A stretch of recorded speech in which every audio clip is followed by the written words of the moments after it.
अंत भला तो सब भला। रोली की शादी उसके माँ बाप एक आलसी लड़के से करा देते हैं। चलो रोली की शादी और हमने गंगा नहाई। ससुराल में रोली का पति कहता है, अभी भूल से भी कोशिश ना करना किसी चीज की डिमांड की। क्या मम्मी पापा को पता था कि आप कोई काम नहीं करते? और क्या, बड़ा अच्छे से पता था। उन लोगों को तो तुम बोझ लगती थी। बोल रहे थे कि बस शादी कर लो और कोई मतलब नहीं है। रोली को यह सुनकर बहुत गुस्सा आता है, लेकिन करती भी तो क्या, क्योंकि वो जानती थी कि उसके माता पिता ऐसे ही हैं। जैसे तैसे रोली दिन काट रही थी। रोली को एक प्यारी सी बेटी होती है। धीरे धीरे वो बड़ी होती है और उसके साथ उसकी जरूरतें भी बढ़ती जाती हैं। सुनिए जी, अब तो सिमी बड़ी हो रही है, उसका स्कूल में दाखिला कराना है। मैंने अब तक तो जैसे तैसे समय काट लिया, लेकिन मैं बच्ची की परवरिश में कोई कमी नहीं रखूंगी। अरे क्या है यार, अब तो लगता है कोई ना कोई काम ढूंढना ही पड़ेगा। अब पति रोज काम की तलाश में जाता और बिना किसी काम के वापस आ जाता। रोली समझ जाती है कि पति के अंदर अब काम करने की क्षमता नहीं है। वो बेटी को उच्च शिक्षा देने के लिए कुछ करना चाहती थी, लेकिन करती तो क्या करती। एक दिन रोली की सहेली कहती है, रोली, मेरी कोई औलाद नहीं है।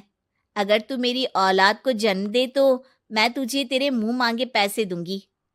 अरे, तेरी औलाद को मैं कैसे जन्म दे सकती हूँ? सरोगेसी से। बच्चा मेरा और वैभव का ही होगा, लेकिन कोख तेरी होगी। ये संभव है रोली। रोली कुछ सोचकर कहती है, मुझे मंजूर है, लेकिन मैं इसका 2 लाख रुपया लूंगी। अरे कोई बात नहीं, मुझे मंजूर है। रोली खुश हो जाती है कि एक बच्चा पैदा करने का उसे 2 लाख रुपया मिलेगा। वो घर आकर पति को बताती है, वो भी खुश हो जाता है।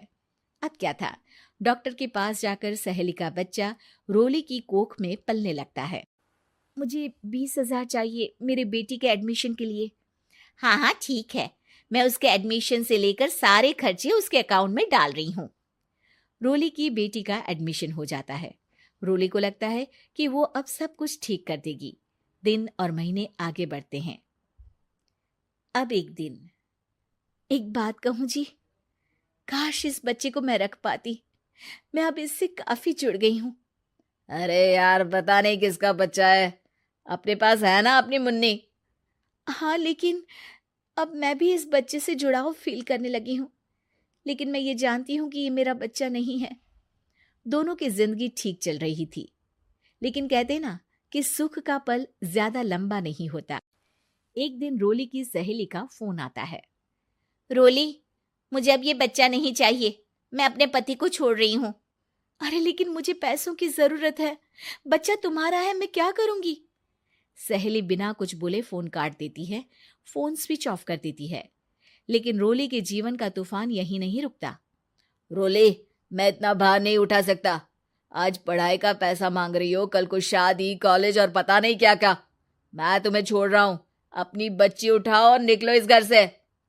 अरे पर मैं कर तो रही हूं ना बच्चे के लिए काम, आप आराम से रहिए ना। क्या काम कर रही हो? देख रहा हूं मैं।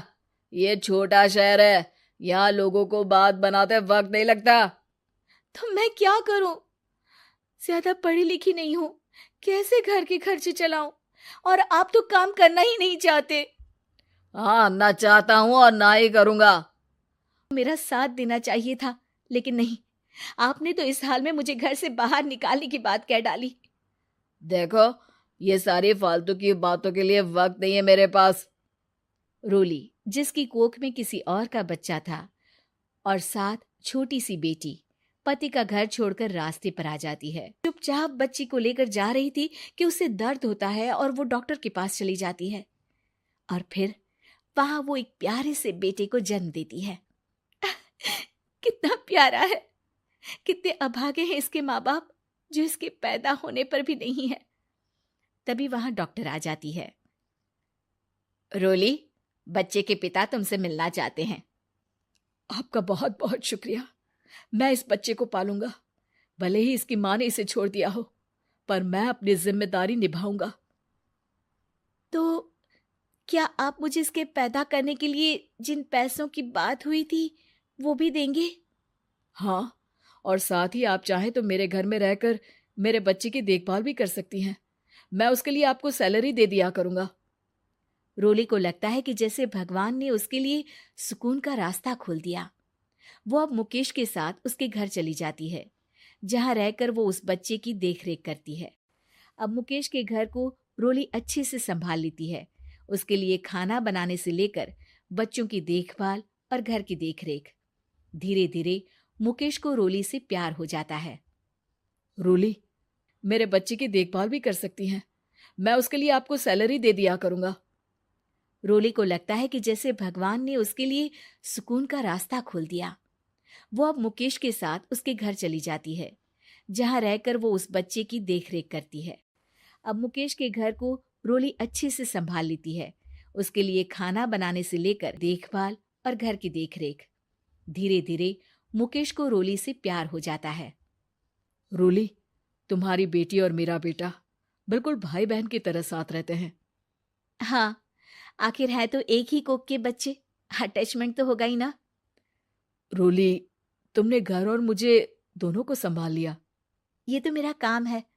आपने भी तो मुझे छत दी, जिससे मैं अपनी बेटी की पढ़ाई और भविष्य के लिए पैसे जोड़ सकूं। अब रोली, क्या तुम मुझसे शादी करोगी? अब मैं जानता हूं तुम्हारी भी शादी कुछ खास अच्छी नहीं रही। रोली को मुकेश की बात ठीक लगती है।